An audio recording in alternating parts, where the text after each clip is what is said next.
C'est une joie pour, je pense, chacun d'entre nous d'être dans la maison du Seigneur.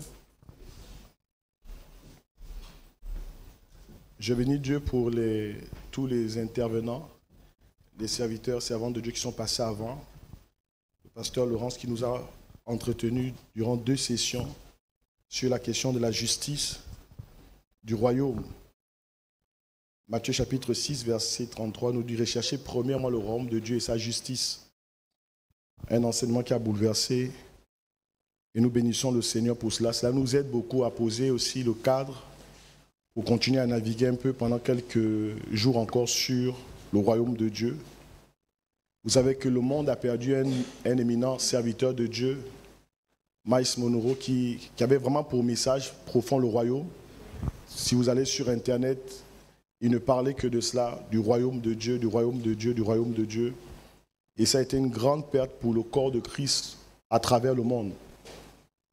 Toutes les chaînes de télévision ont parlé de ce drame. Mais nous bénissons le Seigneur parce que pour nous, la mort est un gain. Nous n'avons pas la conception de la mort comme ceux qui n'ont aucune espérance. Nous avons notre espérance en Jésus, que certainement nous le verrons. L'alliance du trône et de l'autel. Comme vous le savez, nous sommes en train d'engager progressivement une série d'enseignements sur le royaume. Nous attaquons plusieurs aspects du royaume. Nous avons touché le royaume de Dieu, qu'est-ce que c'est? Nous avons touché la justice du royaume. Nous touchons aussi des éléments tels que le trône et l'autel. Parce que dans le royaume de Dieu, comme dans le royaume des ténèbres, 2 éléments sont des éléments sans lesquels un royaume ne peut exister, c'est le trône et l'autel. Le trône et l'autel sont 2 éléments fondateurs d'un système. On ne peut pas régner sans le trône et on ne peut pas régner sans l'autel. Lorsque Salomon va bâtir par exemple le temple, vous savez que Dieu dit à Moïse, dans Exode chapitre 25-26, de bâtir selon le modèle qu'il avait reçu. Donc il était important que Moïse bâtisse le tabernacle selon le modèle. Et quand Dieu parle du modèle, Dieu parle des détails. Dieu était intéressé par la couleur. Dieu était intéressé par la matière. Dieu était intéressé par le type de personne qu'il devait même bâtir. C'est comme ça qu'il a choisi des hommes comme les Betsaël, remplis du Saint-Esprit, qui étaient des artisans avec la sagesse pour pouvoir bâtir la maison de Dieu. Dis avec moi, bâtir. Donc le royaume de Dieu, c'est un environnement où Jésus vient, comme le pasteur l'a répété encore durant l'enseignement du dimanche dernier, le pasteur Laurence, c'est le règne du Christ dans le cœur de l'homme. C'est ça le royaume de Dieu. Mais tout cela doit se bâtir avec la précision. Vous savez, on peut bâtir des choses et on peut être content de les construire. Mais lorsque les choses ne sont pas précises, Dieu vient déconstruire ces choses-là. C'est comme ça que dans Genèse chapitre 11, un homme s'est levé et cet homme s'appelait Nimrod. Selon les traces, les indices textuels, il serait africain. Et il a rassemblé un groupe de personnes. Il a dit, bâtissons cette tour, faisons-nous un nom. Et chaque fois que nous bâtissons des choses pour nous faire un nom, nous sommes en train de bâtir le royaume des ténèbres. Nous ne sommes pas en train de bâtir le royaume de Dieu. Nous devons bâtir pour que le nom du Seigneur Jésus-Christ soit élevé. Nous devons disparaître et laisser la première place au Seigneur. J'aimerais que nous puissions lire ensemble 2 textes, Apocalypse chapitre 4, verset 1er au verset 8. Si on peut se tenir debout pour faire cette lecture, et Apocalypse chapitre 8, verset 1er au verset 5. On va le lire solennellement tous ensemble debout, s'il vous plaît, quelques secondes. L'alliance du trône et de l'autel. Lorsque j'ai attaqué la première session, quelqu'un m'a attaqué sur Internet pour dire que c'est écrit où dans la Bible qu'il y a une alliance entre le trône et l'autel. Je ne fais pas souvent ça, mais j'ai quand même dû répondre bibliquement avec des preuves que c'est écrit dans la Bible. De la Genèse Apocalypse, le trône et l'autel ont toujours été en alliance. Toujours été. Même si dans des pays, dans des nations, on va séparer l'Église avec l'État, mais dans le règne de l'Esprit, ces deux réalités ne peuvent pas être séparées. Tu ne peux pas séparer l'autel avec le trône, ni le trône avec l'autel. Vous verrez que toute personne qui est sur un trône a un autel ou a des autels. Vous comprenez tout? Et tout autel a besoin d'un trône. Amen. Apocalypse chapitre 4, verset 1er au verset 8, l'alliance du trône et de l'autel. Dans la version Osterva, je vais lire pour vous, vous pouvez lire juste en regardant vos versions. Après cela, je regardais et voici une porte était ouverte dans le ciel. Et la première voix que j'avais entendue comme celle d'une trompette et qui parlait avec moi dit, monte ici, je te ferai voir les choses qui doivent arriver après celle-ci. Aussitôt je fus ravi en esprit et voici un trône était dressé dans le ciel. Est-ce qu'aujourd'hui dans l'église, certaines peuvent être encore ravies en esprit? Je ne parle pas de sortir en vampire. C'est autre chose ici. Être ravi en esprit pour voir des choses spirituelles. Verset 3, et celui qui était assis paraissait semblable à une pierre de jaspe, de sardoine, et le trône était entouré d'un arc-en-ciel qui paraissait comme une émeraude. Autour du trône, il y avait 24 autres trônes. Et je vis sur ce trône 24 anciens, d'autres versions, pas lui, second, pas des vieillards, vêtus de vêtements blancs, ayant sur leur tête des couronnes. Et du trône sortaient des éclairs, des tonnerres et des voix. Devant le trône brûlaient 7 lampes ardentes qui sont les 7 esprits de Dieu. Il y avait aussi devant le trône une mer de verre semblable à du cristal. Et au milieu du trône, autour du trône, 4 animaux pleins d'yeux devant et derrière. Le premier animal ressemblait à un lion, le second animal ressemblait à un veau, le troisième ressemblait à un homme, le quatrième animal ressemblait à un aigle qui vole. Et les 4 animaux avaient chacun 6 ailes, et alentour et au-dedans qui étaient pleins d'yeux. Et ils ne cessaient jour et nuit de déclarer ceci. Saint, Saint, Saint est le Seigneur Dieu Tout-Puissant, qui est et qui sera. Apocalypse chapitre 8, verset 1 à 5. Apocalypse chapitre 8, verset 1 à 5. L'alliance du trône et de l'autel. Verset 1er d'Apocalypse chapitre 8. Et lorsqu'il ouvrit le 7e sceau, il se fit un silence au ciel d'environ une demi-heure. Et je vis le 7e ange qui s'éteignait devant Dieu. Il leur fut donné 7 trompettes. Un autre ange vint et s'éteint debout devant l'autel, suivez attentivement, ayant un encensoir d'or, et beaucoup de parfums lui furent donnés pour donner efficace aux prières ou efficacité aux prières, et tous les saints sur l'autel d'or qui est devant le trône. L'autel est devant le trône. Et ça se passe où? Sur la terre ou au ciel? Une vision au ciel. Donc ça signifie que les réalités qui existent au ciel doivent exister sur la terre. Amen, amen. Donc il y a un autel qui se trouve devant le trône de la grâce. Nous pouvons nous asseoir. Le reste, nous allons lire cela dans nos temps de méditation. L'alliance du trône et de l'autel. Le royaume de Dieu, comme le royaume des ténèbres, obéissent à ces 2 principes.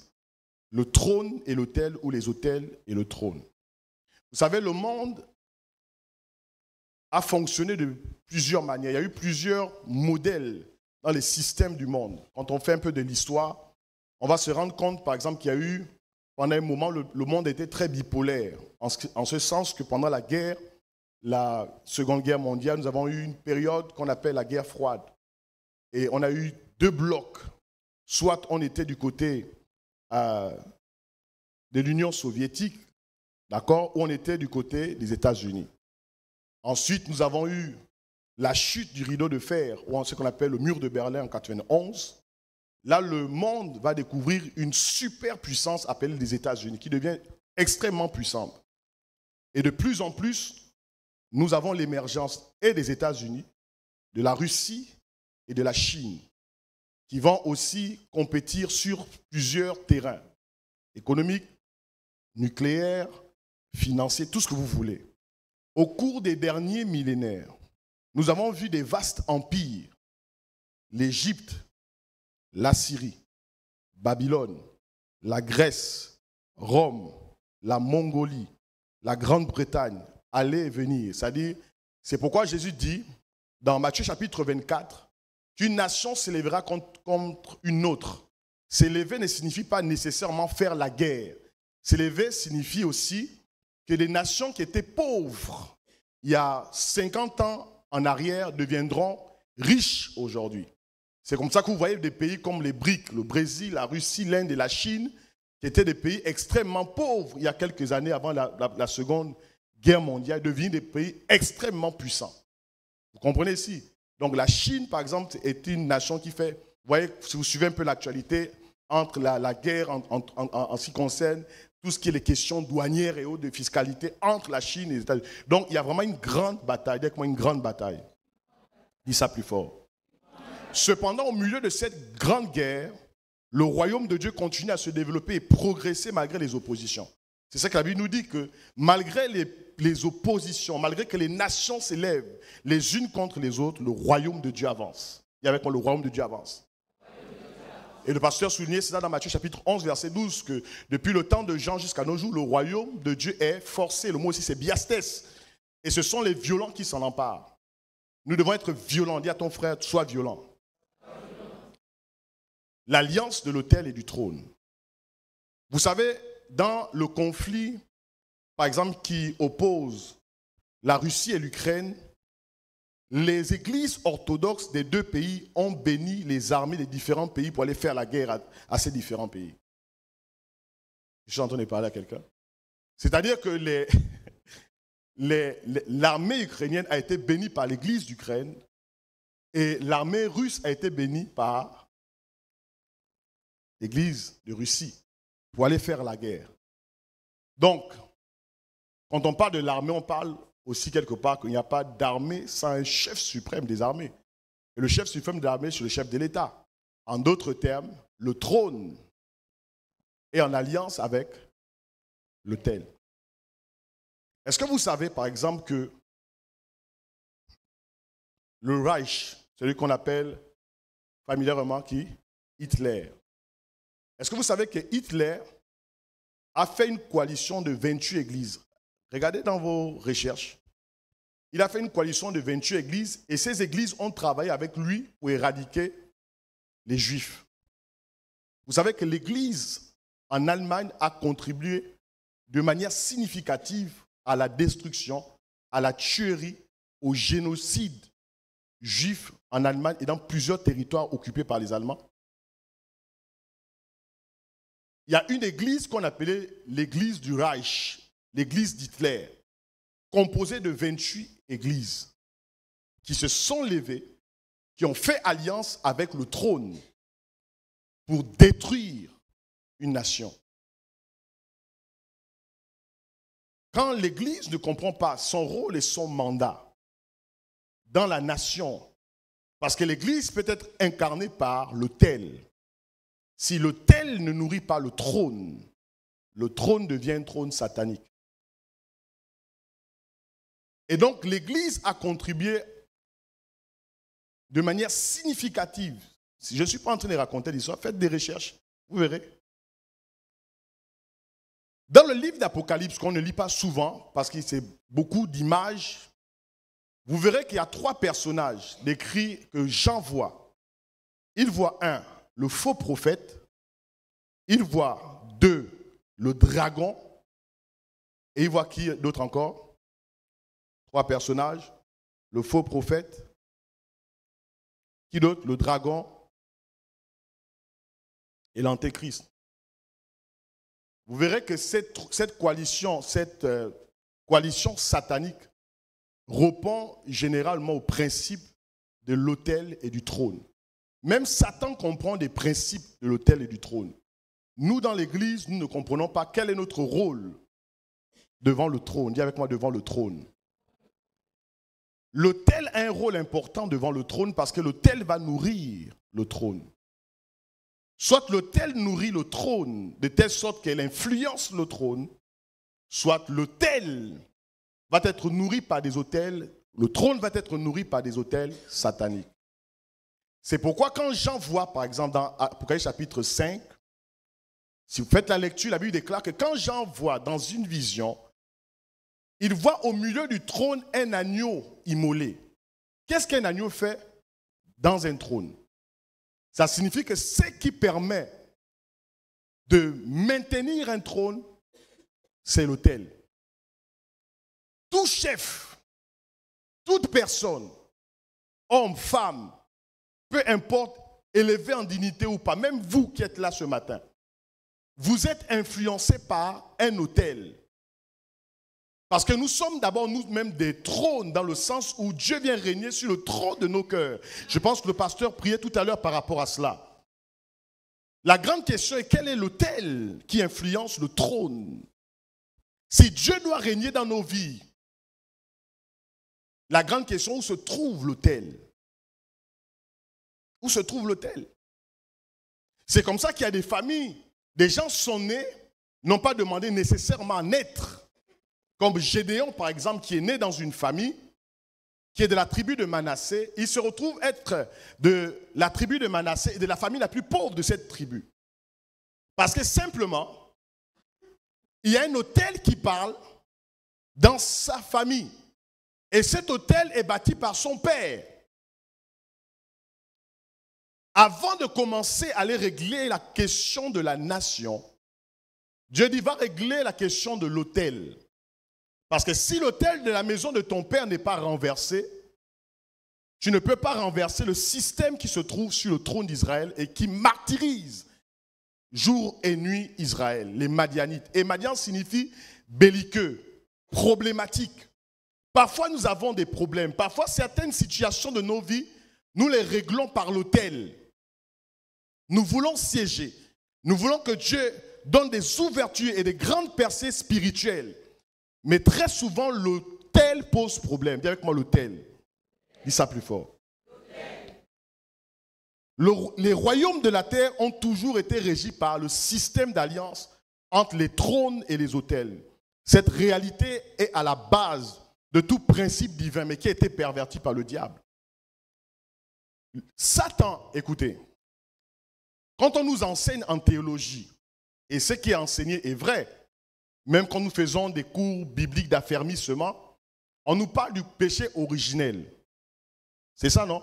Le péché originel, c'est lequel? C'est le péché d'Adam et Ève. Disons ça comme ça simplement. Mais nous savons que Adam n'est pas le premier qui a péché. Bien sûr. La Bible déclare que Satan a péché dès le commencement. Il s'agit de quel commencement? Puisque dans le livre de la Genèse, chapitre 1er, on ne parle pas du péché de Satan. Donc Satan a péché dans un autre monde.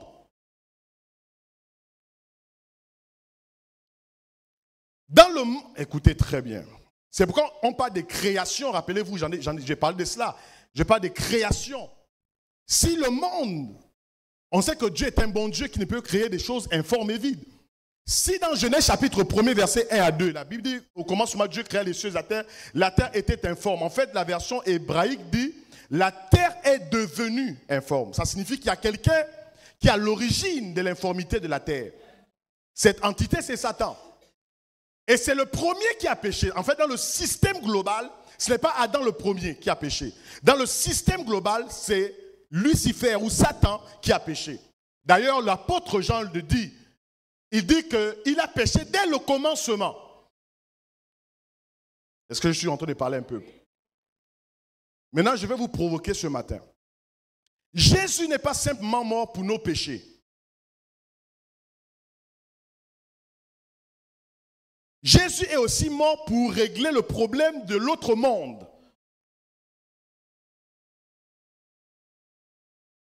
Le péché d'Adam, dans le monde dans lequel nous vivons, c'est ce qu'on appelle le péché originel. Il est originel par rapport à notre monde. Mais dans le système dans lequel Satan a péché contre Dieu, où il s'est levé et qu'un tiers des anges l'ont suivi, est-ce qu'Adam était là? Mais Dieu devait régler aussi ce problème. Je ne vais pas entrer trop dans cela. Je vous pose une question, je vous réponds moi-même, puisque nous sommes dimanche. Pourquoi est-ce que Satan, le diable, Lucifer, peu importe, comment vous pouvez l'appeler ce matin, quelles sont les deux choses qu'il a convoitées? Le trône et l'autel. Ce sont les deux choses. Il a convoité le trône. Il dit, je me lèverai, Ésaïe chapitre 14, et je m'asserai sur le trône. 1. Il voulait recevoir en outre quoi? Les adorations. Et l'adoration vient de quoi? De l'autel. C'est que si vous ne comprenez pas certaines choses, Satan comprend mieux des choses que nous qui sommes en Christ. Donc quand Jésus va ressusciter d'entre les morts, il règle la question du péché dans le monde dans lequel nous sommes. Parce que le péché originaire dans notre monde, c'est Adam qui l'introduit. Mais dans l'autre monde, il y a eu un dégât.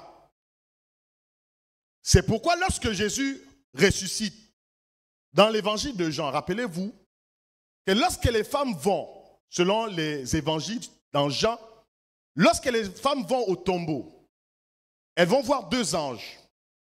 L'un où se trouvaient les pieds de Jésus dans le sépulcre et l'autre au niveau de la tête de Jésus. Et ces anges disent à ces femmes, pourquoi cherchez-vous celui qui est vivant parmi les morts?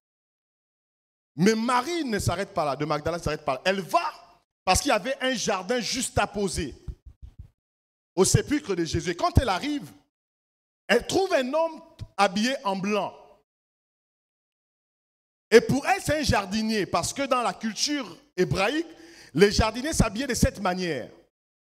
Et lorsqu'elle veut toucher cet homme dit, ne me touche pas, parce que je ne suis pas encore monté vers le Père. Est-ce que vous comprenez ici? Écoutez très bien. Le souverain sacrificateur, lorsqu'il entrait dans le lieu très saint, une seule fois par an, dans l'ancienne alliance, parce que dans la nouvelle alliance, nous sommes tous sacrificateurs. Nous avons accès à la présence de Dieu. Lorsqu'il devait entrer dans le lieu très saint, à partir du moment où il avait revêtu les vêtements du souverain sacrificateur, plus personne ne pouvait le toucher. À partir du moment où une personne touchait cette personne, il était impur. C'est la raison pour laquelle il dit à la femme, ne me touche pas, je ne suis pas encore, en d'autres termes, je dois rentrer dans le lieu très saint. Hébreu en parle au chapitre 9, il dit que ce lieu-là existe, c'est-à-dire que tout ce qui existe sur la terre existe d'abord au ciel. Le tabernacle qui existe sur la terre existe au ciel. Il dit, je vais rentrer dans ce lieu, non plus avec le sang des boucs et des taureaux, mais avec mon propre sang pour faire quoi? L'expiation du péché. Et il a purifié le temple. La question est celle-ci. Si Jésus est notre souverain sacrificateur pour toujours, selon l'ordre de Melchisédek, Hébreux chapitre 7 et 8, pourquoi il va purifier le temple? Qui a souillé ce temple? Rappelez-vous, c'est Lucifer ou Satan. Donc, pour que les systèmes de Dieu fonctionnent sur la terre, il fallait aller purifier les choses que Lucifer a créées comme désordre. Et l'évangéliste Dag Dijensho, il disait, toute rébellion laisse un esprit dans l'environnement. Toute rébellion, même dans une administration, une rébellion, il y a un esprit. Il disait, il faut traiter l'esprit là, il faut le chasser. Vous ne le voyez pas, mais il est là, il est assis. C'est ce qu'on appelle la rébellion du trône et de l'autel. Qu'est-ce qu'une alliance? Qu'est-ce qu'une alliance? Qu'est-ce qu'une alliance? Nous parlons de l'alliance du trône et de l'autel. Une alliance est un accord, une entente, une union, un pacte. Une alliance peut être conclue entre plusieurs personnes, plusieurs partis, des puissances, des États, pour leur intérêt commun. Nous avons par exemple l'alliance militaire, l'alliance électorale, les synonymes d'alliance, accord, association, coalition, contrat, entente, ligue, pacte, union. Un pacte est une alliance, une union est une alliance. L'union du mariage, c'est une alliance. Amen.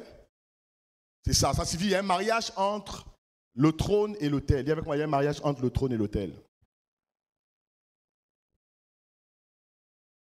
Le trône peut représenter, nous l'avons vu, le pouvoir politique, le pouvoir monarchique, le gouvernement civique, mais j'aimerais aussi mettre l'accent sur l'aspect du cœur de l'homme.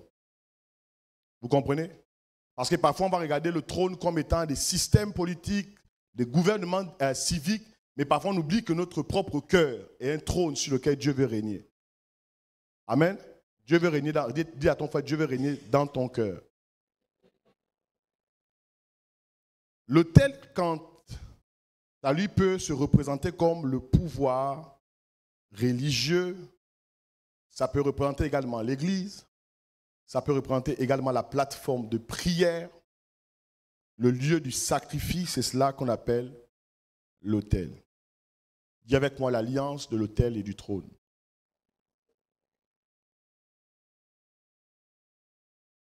Vous savez, parfois nous négligeons des choses que le monde des ténèbres ne néglige pas. Je vous avais dit ici que, vous savez, il faut beaucoup aussi voir comment le monde des ténèbres, pas aller faire une étude sur les 4 points des démons, tout ça. Ce n'est pas intéressant parce qu'il y en a qui connaissent plus les démons que Jésus. Il faut connaître Jésus. D'accord? La connaissance de la démonologie, toutes ces choses-là, c'est intéressant, certainement important, mais ce n'est pas plus important que de connaître Jésus. Cependant, est-ce que vous savez par exemple que la plupart des groupes secrets, tous les groupes secrets, franc-maçonnerie, Rose-Croix, et toutes les dérivés de ces systèmes des ténèbres, ce sont les systèmes des ténèbres. D'accord? Quelqu'un me dit, non, ce n'est pas les ténèbres, ça élève l'esprit. Oui, ça élève l'esprit, mais c'est un système des ténèbres. Tous ces systèmes, vous savez, ils ont un dénominateur commun. Ils étudient généralement le temple de Salomon. Vous savez pourquoi ils étudient le temple de Salomon? Parce que le temple de Salomon a été bâti. Je peux parler? Je vois les gens, vous avez peur. Quand on veut parler des choses, vous avez maintenant peur. D'accord. Ils étudient le temple de Salomon, ils vont vous dire, Salomon, voilà, tu es le grand maître de l'univers. C'est ça? Le grand maître de l'univers. C'est comme ça qu'ils appellent Dieu. Ils disent qu'on a le même Dieu. On n'a pas le même Dieu. Notre Dieu, c'est Jésus-Christ. C'est le nom qu'ils ne veulent pas prononcer. Dis Jésus. Jésus. Voilà. Dis Jésus-Christ. Jésus-Christ. Parce que vous savez, juste ouvrir une parenthèse, je la ferme rapidement avant de revenir sur Salomon. Vous savez, est-ce que vous savez qu'il y a des démons qui portent le nom de Jésus? Les démons qui portent le nom de Jésus, c'est ce qu'on appelle des esprits parfois humains. Parfois, tu peux arriver dans une délivrance, tu chasses au nom de Jésus, l'esprit ne sort pas. Il faut dire au nom de Jésus-Christ. Rappelez-vous que Jésus, il n'était pas le seul à être appelé Jésus. Il y avait même des Bar Jésus. Vous comprenez? C'est pourquoi le nom n'est pas le nom de l'acte de naissance. Le nom est un principe. C'est pourquoi tu peux faire la délivrance sans citer le nom de Jésus. Le démon sort. Tu cites le nom de Jésus, il ne sort pas. Parce que si ta vie n'est pas correcte, même si tu cites Jésus, ça ne marchera pas. Je suis en train de parler à quelqu'un. Pour revenir sur Salomon, si je donne des vérités sur le trône et sur l'autel, la plupart de ces gens-là, de ces sociétés secrètes, ils vont étudier le temple de Salomon. Ils vont parler du grand maître. Tout. Je ne sais pas pourquoi je parle de ça. Si quelqu'un est là dans ces choses, tu vas recevoir ta délivrance au nom de... Amen. Tu dois recevoir ta délivrance ce matin au nom puissant de Jésus-Christ de Nazareth. Il faut ajouter Nazareth si tu n'ajoutes pas ça.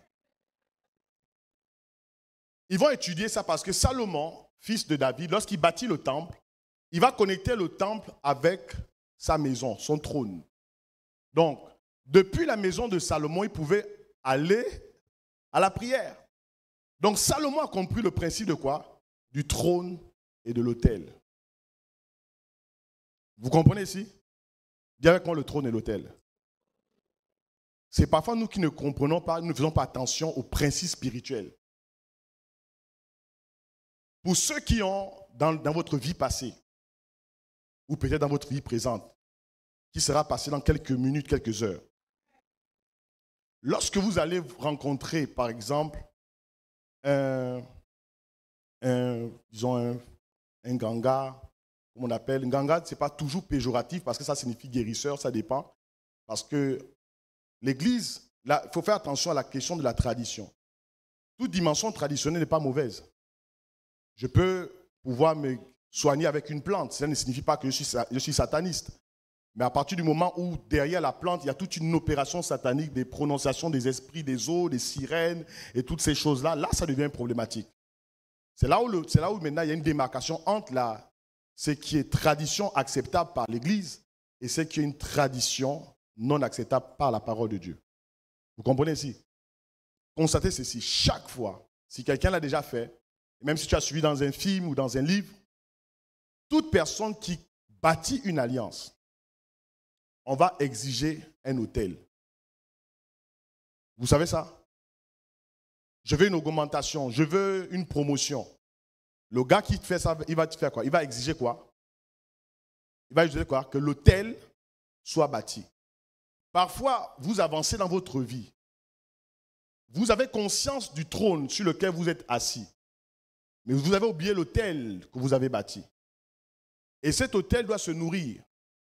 Parfois, vous voyez, vous avez atteint certains niveaux. Mais les autels que vous avez bâtis, ces autels ne vous ont pas oublié. Je suis en train de parler à quelqu'un. Ces autels ne vous ont pas oublié. Parce que rappelez-vous que le trône est nourri par l'autel.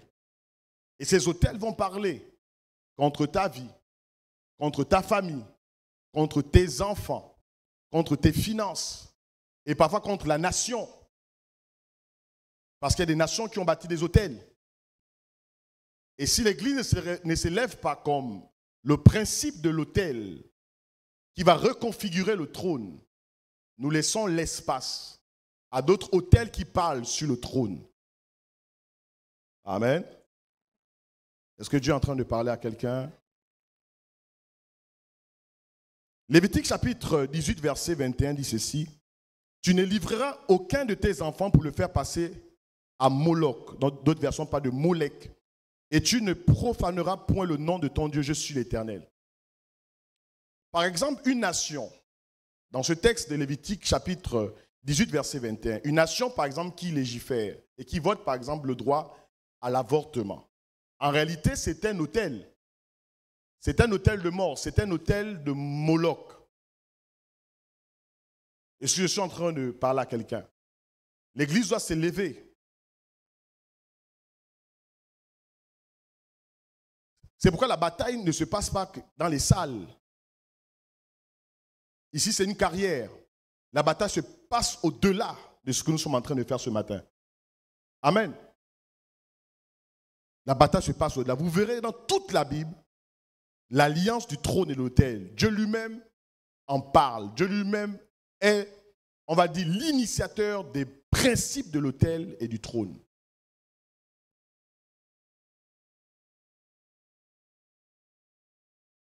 Les autels, les trônes.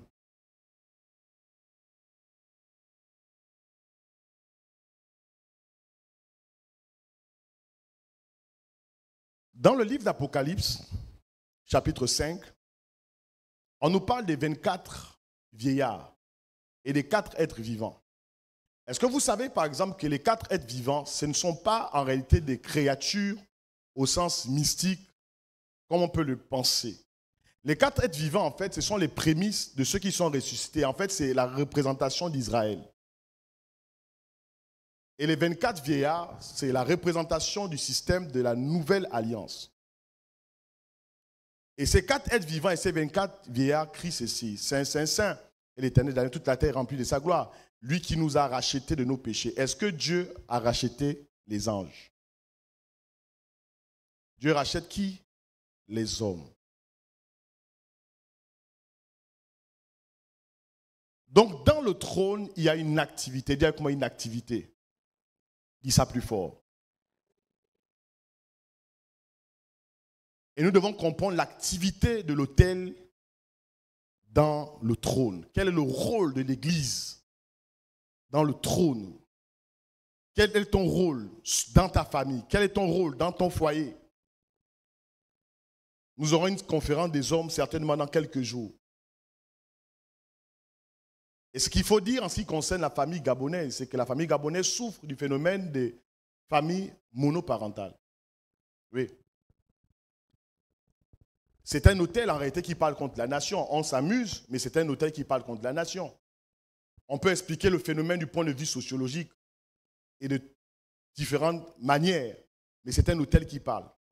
Vous verrez toujours, très souvent dans le contexte de la nation, une femme, une jeune femme, avec un enfant, 2 enfants, 3, d'autres 4, d'autres 5, celles qui sont, je ne sais pas comment on peut appeler cela, parfois c'est 5 pères différents. C'est un hôtel. Oui, oui. Et cet hôtel fait quoi? Cet hôtel fait en sorte que ces enfants qui grandissent avec une absence de père, c'est une société qui se dégrade progressivement. Nous ne voyons pas les effets, mais dans 20 ans, dans 30 ans, dans 50 ans, nous verrons les effets d'avoir des familles monoparentales. L'Église est en guerre contre ces valeurs. Aujourd'hui, le mariage n'est plus considéré. On peut se marier aujourd'hui et on divorce demain. Et on se remarie après-demain. Et on divorce après-demain. Parce qu'il y a des hôtels qui parlent contre les valeurs familiales dans la nation gabonaise. La famille au Gabon est attaquée. Oui. Si nous ne sommes pas conscients de ça, la famille au Gabon est attaquée. Les valeurs familiales sont attaquées parce que l'hôtel est attaqué.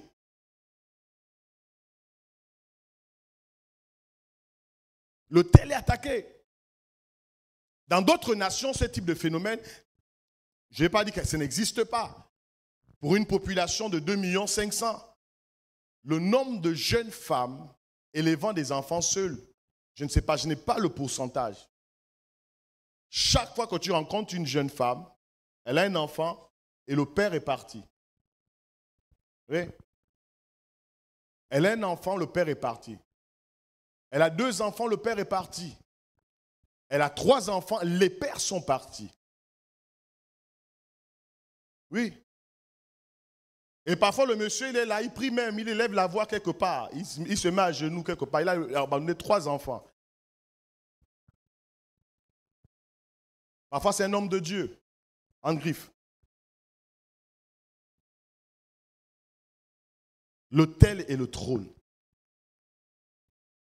Il y a des batailles, il y a une volonté parfois de l'ennemi de détruire des familles dans une nation. La famille est la première structure de base de la nation. Une nation sans une famille solide est une nation qui a la perdition. L'Église doit engager la bataille au niveau de l'autel pour stabiliser le trône des familles. Et ce phénomène existe même dans le contexte même des familles monospirituelles. Parfois, l'homme prie, la femme ne prie pas. La femme prie, l'homme ne prie pas. Vous savez, vous retrouvez rarement ce phénomène chez les musulmans. Oui, allez-y dans les pays musulmans. L'homme est engagé, la femme est engagée avec l'homme.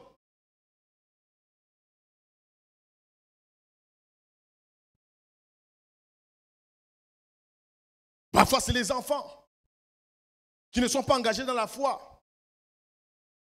Ils sont rétrogrades, ils rejettent le Dieu de leur père. Ils rejettent le Dieu de la Bible. Connais le Dieu de ton père. Les enfants, ils rejettent le Dieu parce que simplement, il n'y a pas de mécanisme. On a abandonné l'autel.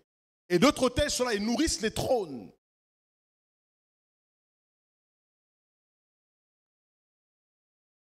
Et c'est des choses qu'on ne veut pas entendre. Vous savez, parfois nous mettons l'accent et de l'énergie où on ne doit pas mettre de l'accent. Je ne sais pas pourquoi je parle de ça. Ça, ce n'était pas prévu dans mon message. Parfois nous mettons l'accent où il ne faut pas. Maintenant, regardons, l'Église met l'accent où il ne faut pas mettre l'accent. Il y a des domaines dans lesquels l'Église doit s'engager. La famille. Vous savez, l'Allemagne, par exemple, je parle ici, je crois que les pasteurs sont là, ils ont une bonne culture. L'Allemagne, par exemple, après la Seconde Guerre mondiale, 39-45, la plupart des hommes qui sont allés en guerre, certains sont morts. Donc, les femmes se sont retrouvées sans mari. À cause de quoi? À cause de la guerre.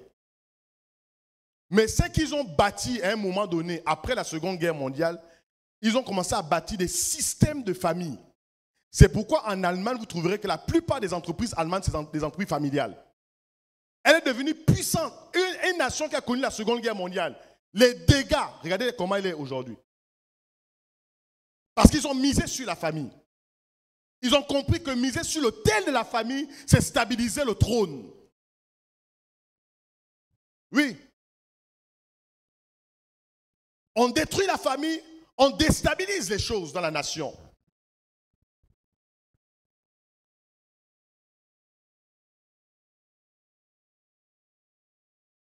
Tu as fait des enfants avec une femme, 2, 3 enfants. Tu dis que ce n'est pas la volonté de Dieu. Mais les enfants, c'est la volonté de qui?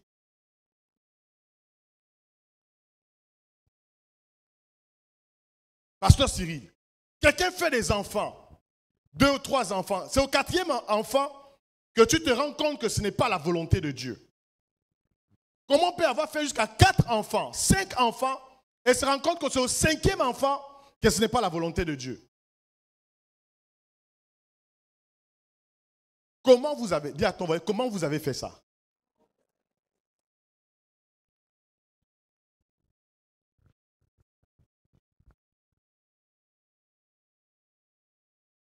En réalité, la volonté de Dieu se trouve dans ça déjà. Tu as 5 enfants avec quelqu'un. Cette personne arrive à l'église. Et puis, vous dites encore, on cherche la volonté de Dieu pour savoir si vous devez être ensemble ou pas. Ça, c'est de la folie. Ces gens ont déjà des enfants, ont conçu leur vie ensemble. Il faut maintenant pouvoir aider ces personnes à rentrer et régulariser leur situation. Sauf si on se rend compte que peut-être que c'est un bandit, c'est un criminel. Là, on sauve la vie de la dame ou du monsieur parce qu'il y a aussi des dames qui sont criminelles. Rappelez-vous de cela, il y a une différence entre la femme et la femelle. Il y a des femmes qui ne sont pas des femmes, qui sont des femelles. Il y a des hommes qui ne sont pas des hommes, sont des mâles.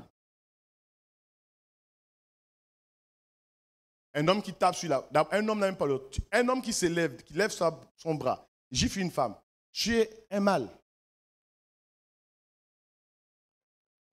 Tu es mâle. Parce qu'un homme ne peut pas taper sa femme. Personne dit Amen. Parce qu'on est en train de nourrir les hôtels de nos familles. Parfois, tu entends quelqu'un dire, j'ai hérité, mon père tapait ma mère. À quel moment on peut désactiver cet hôtel satanique? C'est un hôtel satanique. La culture du royaume est au-dessus de nos cultures. Or, chez nous, je ne vais pas citer une ethnie. Or, chez nous, au nord, on fait comme ça, là. C'est comme ça qu'on... Femme. Il n'y a pas de femme. Dans le royaume de Dieu, nous sommes des hommes alignés au principe divin. Ah! Il y a des hommes qui vont exprimer leur virilité en tapant sur la femme. Tu es un païen? Parce que païen, ce n'est pas d'abord celui qui fume. Laissez les fumeurs. Laissez ceux qui boivent. Les vrais païens sont dans l'église. Ils sont ici avec nous. Le païen à la gare routière. Le païen fume. Laisse celui qui fume. Je ne suis pas en train de dire que fumer est une bonne chose. Mais parfois, celui qui fume ne tape pas sa femme. Toi, tu ne fumes pas. Tu ne bois pas. Tu cites les psaumes, les proverbes, c'est toi. Tu te lèves à 3 h du matin. C'est toi qui vois Gabriel tous les jours. Tu tapes ta femme.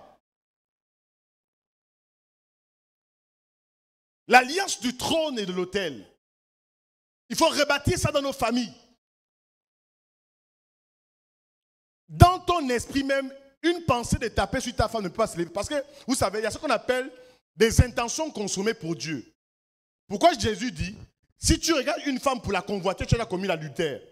Ce principe ne s'applique pas simplement en regardant une femme. Ce principe s'applique au moment où tu regardes ta femme et dis, je peux te mettre une bonne gifle là, parce que je suis en Christ.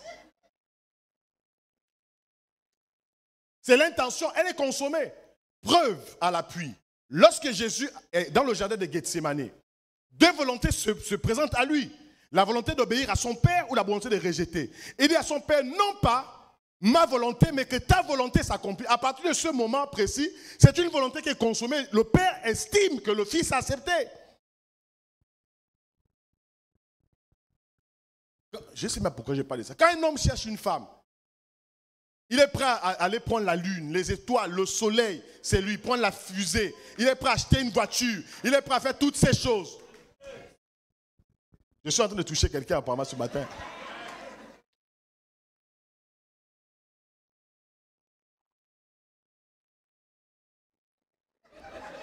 J'ai cité le nom de personne. Les gens sont prêts à tout. Tu te rappelles, quand tu étais amoureux, tu me vois. J'ai touché. Non, je dis, il était, il est, et il sera. C'est ça, non? Oh non, je l'aime, je ne peux pas dormir. J'ai dit, mais frère, tu ne peux pas dormir. Tu es arrivé à ce point où tu as perdu le sommeil. Mais nous sommes tous comme ça. Je pense que la famille doit être restaurée. Je pense que les pasteurs sont d'accord avant, les serviteurs de Dieu sont là. La famille, je vous dis la vérité, la famille gabonaise est attaquée. Les valeurs familiales sont attaquées. Regardez la jeunesse est dépravée. Il y a une dépravation de notre jeunesse, une perte des valeurs en termes d'éducation. Vous regardez même parfois dans nos téléphones, même une conversation avec un jeune, c'est difficile de construire une phrase correcte. Sujet, verbe, complément, c'est compliqué parce que les valeurs sont parties. Quand on parle de la gloire de Dieu, les gens parlent de la gloire de Dieu, c'est tomber dans les salles. Ce n'est pas ça la gloire de Dieu. La gloire de Dieu, Kabod, signifie c'est la réputation de Dieu dans la vie d'une personne. Quand Dieu regarde nos nations, quand Dieu regarde nos familles, est-ce que Dieu est content? Il y a des maisons chaque soir. C'est sors, je ne sors pas. Sors, je ne sors pas. Sors, je ne sors pas. Sors, je ne sors pas. Dis, ça doit s'arrêter.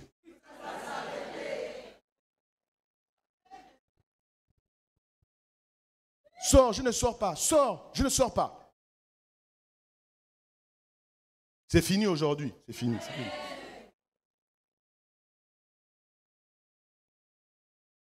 Le trône, dis avec moi, le trône et l'autel. Il doit avoir, je ne sais pas, pasteur, je ne sais pas. Je suis en train de dévier un peu par rapport à mon enseignement là.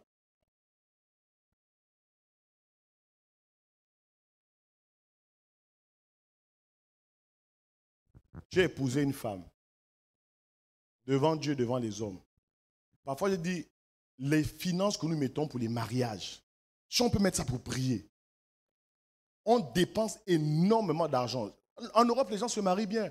Quelqu'un va, il a un jean, il a sa veste, il va devant l'officier d'état civil, tranquille.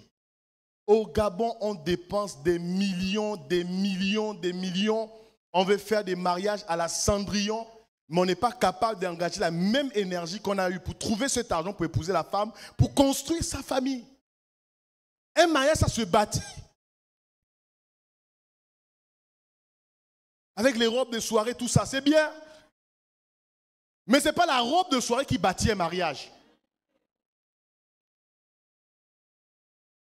C'est l'autel qui bâtit le mariage. Amen. Si le trône du mariage doit être stabilisé, c'est l'autel. Au lieu de prier, maintenant l'homme devient le sujet de prière. J'ai entendu un témoignage où la femme a prié pour que l'homme meure. Elle était fatiguée du mariage. Seigneur, qu'il parte au nom de Jésus.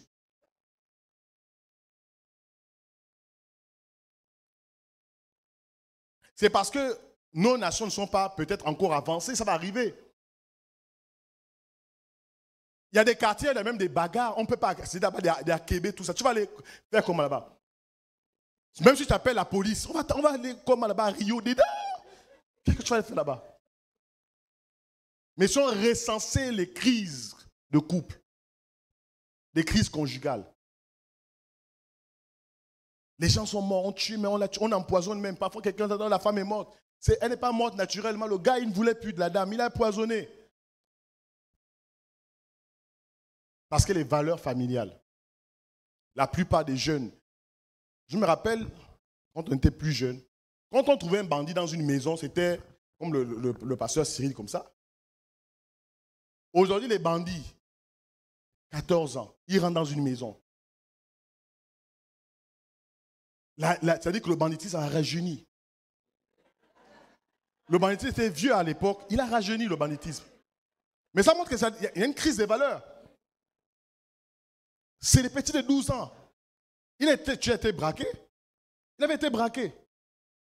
Ils l'ont sorti de la voiture, ils ont menacé tout ça, ils ont pris la voiture, ils sont partis avec. C'est des enfants de 12, 13 ans. C'est eux qui sont devenus les grands bandits. Ça pose un problème dans l'autel. L'autel a un problème. L'Église doit prier pour cela. Et mettre en place des mécanismes. Bâtissons des fondations, des ONG, et essayons de trouver des solutions aussi. Parce que la prière doit se matérialiser par des actions aussi concrètes.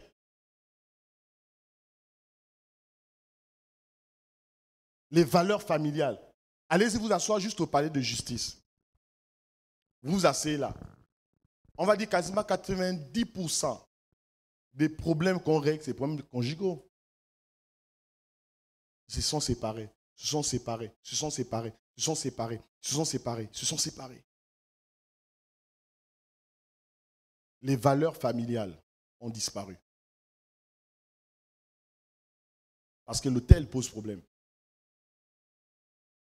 L'image que nous avons de la famille est liée à la manière à laquelle nous sommes en train d'engager des efforts sur l'autel. Regardons la famille d'Achab. Je ne vais pas être long ce matin. C'était un mariage par complaisance, le mariage d'Achab et de Jézabel. C'était un mariage administrativement et politiquement arrangé. Achab voulait une forme de stabilité. Il va épouser la fille d'Itbal, Sidonien, Jézabel. Les gens s'amusent avec la question de l'alliance de l'autel et du trône. En faisant rentrer Jézabel dans la nation d'Israël, elle a pollué l'autel, elle a pollué le trône. Parce qu'elle ne rentre pas seule, Jézabel. Elle rentre avec 850 prophètes. Et qu'est-ce qu'ils ont fait? Ils ont souillé le trône. Il y a des gens qui viennent comme ça là pour souiller le trône. Ils viennent souiller le trône avec des pratiques satanistes. Peut-être qu'Achab aurait pu être un bon roi. Qui le sait? Personne ne peut aujourd'hui décrire s'il aurait été un bon roi ou pas. C'est la raison pour laquelle le choix d'un conjoint ou d'une conjointe détermine 90% de votre réussite. Les gens s'amusent avec la question du mariage. D'ailleurs, je vais vous choquer. On ne se marie pas par amour, on se marie par but. Ah oui, je ne l'aime pas. N'aime pas, tu prends comme ça là.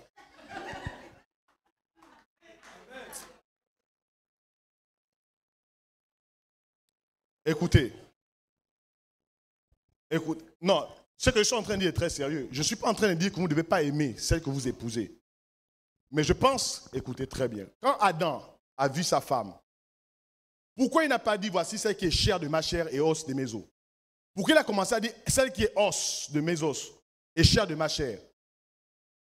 Parce qu'il a d'abord regardé l'esprit avant de regarder la forme extérieure. Aujourd'hui, dans l'église, les femmes regardent la forme. Les hommes n'ont pas trop ce problème.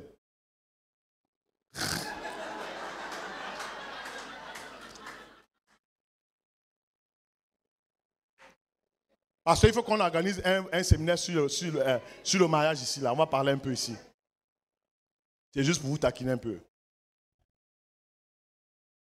Mais vous savez, parfois, quand Dieu nous met dans un projet, au départ, ceux qui sont vraiment dans des vrais projets, je parle ici certainement avec le contrôle de ceux qui ont plusieurs années d'expérience, parfois ce n'est pas une évidence au départ que c'est la femme avec laquelle tu dois être.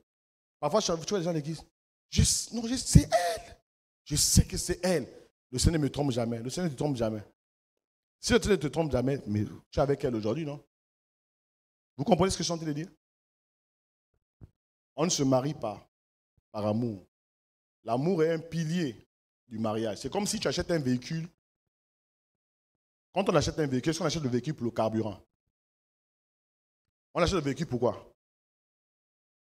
Vous vous déplacez. D'accord? Le carburant sert à quoi? On met le carburant pour permettre à la voiture de démarrer. Vous comprenez? Mais la voiture nous mène à un but, à une destination. Le mariage, c'est pour aller dans une destination. Si vous aimez le carburant, vous n'irez nulle part. En réalité, les gens qui aiment le carburant, l'amour. Parce que la femme que tu épouses aujourd'hui, tu l'as regardée il y a 10 ans en arrière, elle avait une certaine jeunesse. Progressivement, elle va prendre de l'âge, comme l'homme aussi. Est-ce que tu regardes toujours la personne de la même manière?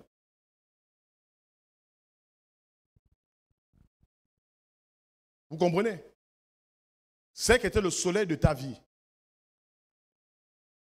Est-ce que tu regardes ce soleil de la même manière 10 ans après? Vous savez, parfois, il y a des... Je vais sortir de ça.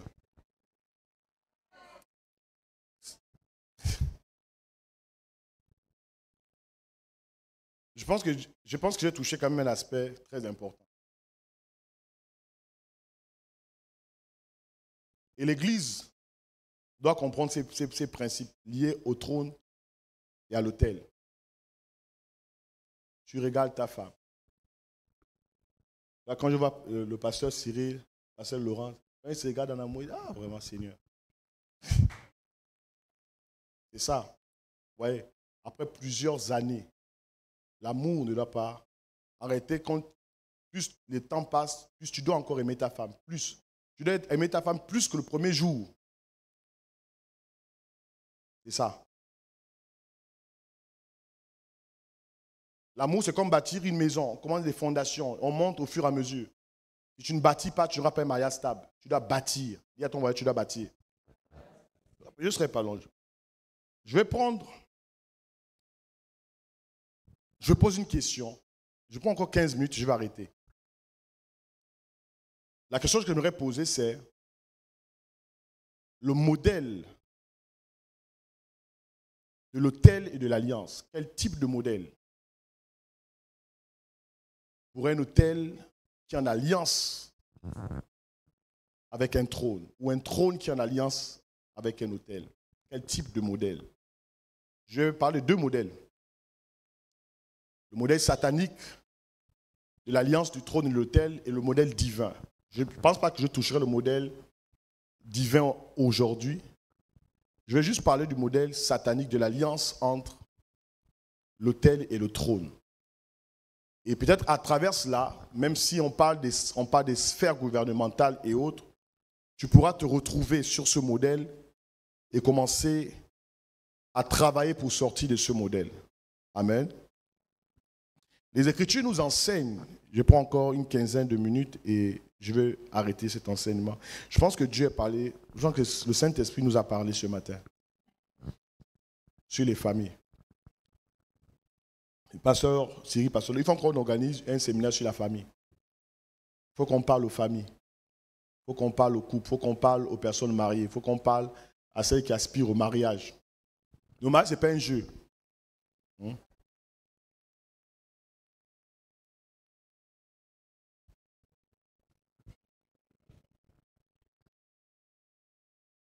Pasteur, il faut dire que le mariage, ce n'est pas un jeu. Oui. Ce n'est pas un jeu. Et je pense que même nos conceptions doivent changer. Il faut une reconfiguration. Il y a des gens qui pensent que, je me rappelle, je ne vais pas vous dire qui m'avait dit ça, quelqu'un me disait non, si tu ne veux pas avoir des problèmes, il faut épouser une blanche. Non, je ne vais pas vous dire qui m'a dit ça. Quelqu'un m'a dit ça. Il m'a dit non, il y a trop de problèmes. Mais c'est une personne qui n'avait pas l'intelligence renouvelée, qui n'était pas convertie. Il dit non, tu seras tranquille. Elles sont tranquilles. Mais c'est qu'il y en a qui connaissent. Non. Je pense que c'est une personne qui est transformée par Jésus. Amen. Une personne qui est transformée par Jésus. Les gens pensent que le mariage peut convertir quelqu'un. En fait, tu n'utilises pas le mariage pour amener la personne à la conversion. Je pense qu'une personne inconvertie peut aimer une personne convertie. Je crois aussi que la personne qui est convertie se doit de présenter le Dieu qu'elle prie à la personne inconvertie. Je crois que la personne qui est convertie doit dire à la personne inconvertie, si tu veux me suivre et tu veux qu'on soit en alliance, prie le Dieu que je prie. Rappelez-vous de Naomi, ce qu'elle a dit à Ruth. Écoute, moi je suis vierge, je n'ai plus rien à te donner. Mais Ruth va dire quoi? Ton Dieu sera mon Dieu, où tu iras, j'irai. Ruth est une Moabite, c'est une païenne. Naomi n'a pas refusé. Mais Ruth s'est mariée à l'alliance, a épousé le Dieu de Naomi. Et vous voyez qu'à partir de ce moment, il y a eu un mariage entre le trône et l'autel. Vous comprenez ici? Parce qu'à partir de ce moment, Ruth a rencontré un homme appelé Boaz. Et de cette alliance est né un enfant appelé Obed. Obed a donné naissance à un enfant appelé Isaïe, qui a donné lui naissance à un enfant appelé David. Vous comprenez que l'autel influence toujours le trône. Là où tu te trouves, ça dépend de l'autel. Est-ce que quelqu'un est avec moi? Et c'est important de comprendre cela. Mais parfois, nous faisons l'inverse. On rencontre, histoire imaginaire, imaginez-vous un seul moment, que ce soit Naomi qui avait été influencée par Ruth. Quelle est la suite de l'histoire? La suite de l'histoire, c'est que David ne serait jamais né parce que Ruth n'aurait jamais rencontré Boaz. Boaz et Ruth ne seraient jamais mariés. Une autre histoire dans la Bible que vous connaissez tous, Rahab la prostituée.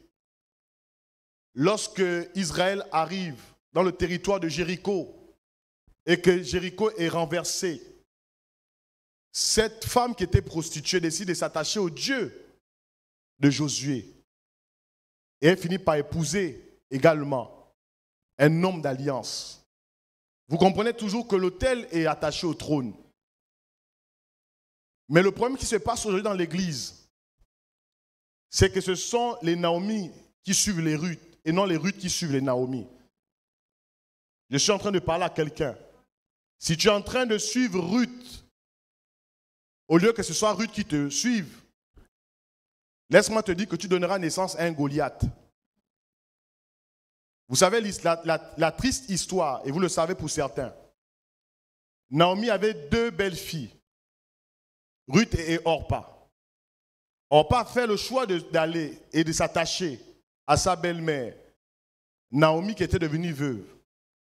Orpa a décidé de rester dans le pays de Moab.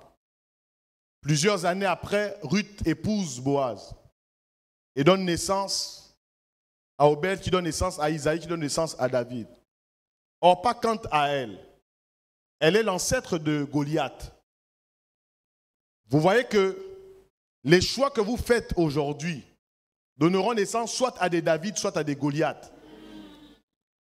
Je suis en train de parler à quelqu'un. Parfois, les choix que vous faites, oui, Orpa est ancêtre de Goliath.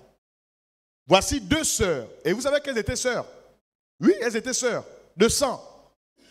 Parfois, on est là dans la même église. Vous recevez les enseignements. On vous parle de la justice du royaume. On vous parle des priorités du royaume. On vous parle des exigences du royaume. On vous parle des trônes et des autels. On vous parle de toutes ces choses. Vous êtes assis, vous dites Amen. Vous pouvez même donner les offrandes. 10 ans après, quand on regarde ta vie, on regarde la vie de l'autre. Ton mariage ressemble à Goliath, pendant que le mariage de l'autre ressemble à David. C'est la responsabilité de qui? Ce sont vos propres choix face à la parole de Dieu. Frères, sœurs.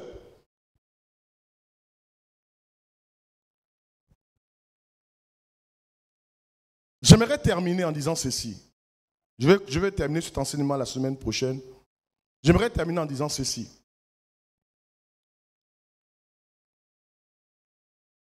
Il existe un faux modèle de l'alliance des autels et des trônes, un faux modèle, un modèle satanique. Et ce modèle a une influence dans la nation. C'est ce modèle qui a une influence aujourd'hui dans nos familles, influent dans nos mariages.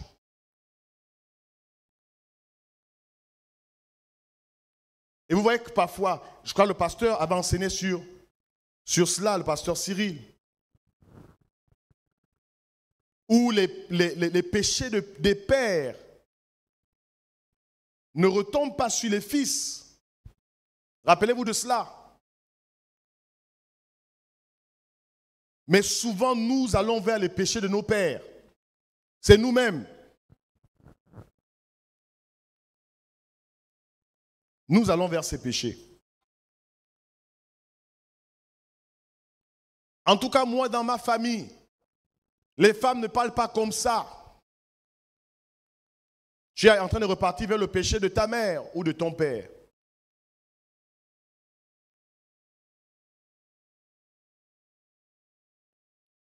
C'est juste pour moi le fait de poser les bases de cet enseignement. Parce que j'ai pris beaucoup de temps à parler de la notion de la famille. Je pense que c'est Dieu qui a voulu que nous insistions sur cela. Regardons la structure familiale gabonaise. Regardez, Moi, j'aimerais que nous puissions visualiser ça, si Samuel peut venir. Que nous puissions visualiser la structure familiale. Regardons la structure de nos familles. Est-ce que vous savez qu'aujourd'hui, le concubinage est plus important que le mariage? Mais c'est des hôtels, c'est des choses à renverser. Quand une femme est en concubinage, personne ne dérange la femme. Personne ne dit à la femme que tu es dans une position inconfortable. Personne dans la famille. Elle peut faire 25 ans de concubinage, il n'y a aucun problème. Le jour où elle décide de se marier, il y a un nom qui sort de je ne sais où pour exiger une dot. Et je voudrais dire aussi aux femmes, quand vous allez en conclave pour que la fumée blanche sorte, pour exiger des dots, c'est comme si la vie là s'arrêtait après le mariage. Il y a des hommes, on a exigé des dots de 5 millions, 6 millions, 2 millions, 4 millions. Regardez la liste interminable. Et tu es dans l'église. Tu vas défendre même ce dossier-là. Certains préfèrent vivre en réalité en illégalité. Regardez le concubinage. Aujourd'hui, le concubinage est valorisé plus que le mariage. Puisque quand on vit en concubinage, ça ne dérange personne. Le jour où l'homme, la femme décide que nous voulons maintenant régulariser notre situation, c'est là où tous les démons du village s'élèvent.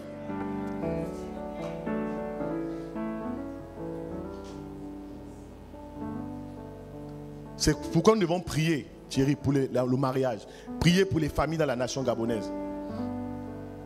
Tel que la vie est en train d'aller là. Si les dots là, comme vous acceptez les 2-3 millions, demain les gens paieront des dots de 40 millions, 50 millions pour épouser une femme. En Afrique de l'Ouest, les gens sont encore restés dans les symboles. Des symboles.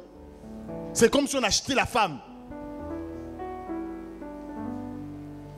Et ceux qui demandent les dots élevés là, c'est les gens qui sont dans les églises. Oui. Parfois elle est ancienne. Pas ici, pas ici. Pas ici. Le monsieur veut t'épouser. Il n'a que 1 million. 1 million c'est quoi? 1 million c'est quoi? 1 million c'est quoi? J'ai le master. J'ai le master. Vous évaluez maintenant la relation avec le master.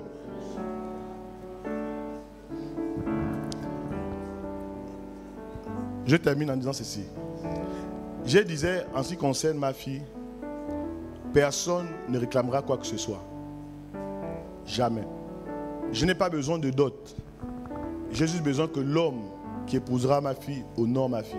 C'est tout. C'est la seule chose. Quelqu'un peut doter votre fille à 5 millions. Il en fait. Oui. Il a donné beaucoup d'argent. Après, il va te dire, je l'ai doté, non?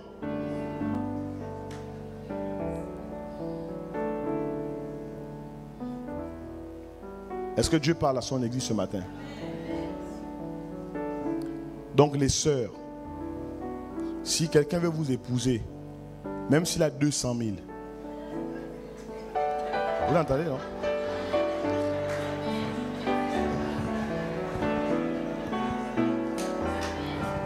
Mais ce que vous ignorez, c'est... Écoutez-moi ici d'abord. On est en train de terminer, non?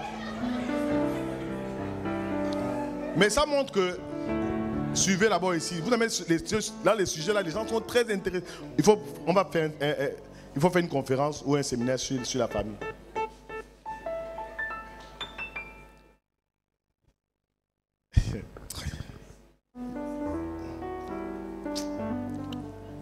C'est terrible. Il faut une reconfiguration de notre...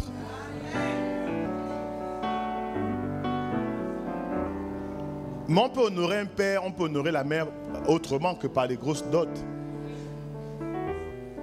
Il y a des gens qui ont payé des grosses dots, mais le jour où le beau-père s'est retrouvé en difficulté, il n'a pas réagi. Parce qu'il il vous a dit que je paye une grosse dot. Donc que ton père ne me dérange pas. L'Église doit revenir aux principes christiques. Tenons-nous debout.